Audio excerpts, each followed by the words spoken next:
Ils sont en selle.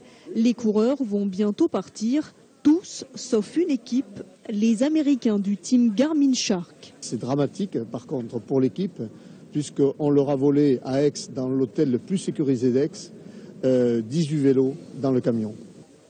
Une deuxième péripétie pour le Tour Med, déjà amputé de sa troisième étape. Lui, en revanche, prendra bien le départ. Rémi Poriol, l'enfant de Lambesc. C'est un avantage de connaître le terrain. Le Montfaron, je le connais bien, je l'ai beaucoup pratiqué, donc évidemment c'est un avantage, je connais bien les routes.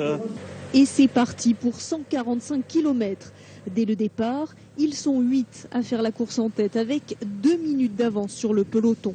Le peloton justement emmené par l'équipe du maillot jaune Lars Boom.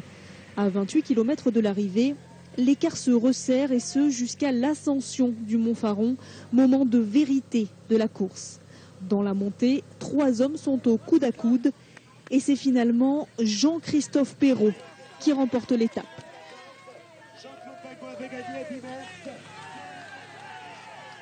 Enfin une victoire, c'est grâce au gros travail de l'équipe et super content pour tous les mecs qui ont bossé toute la journée, qui m'ont protégé.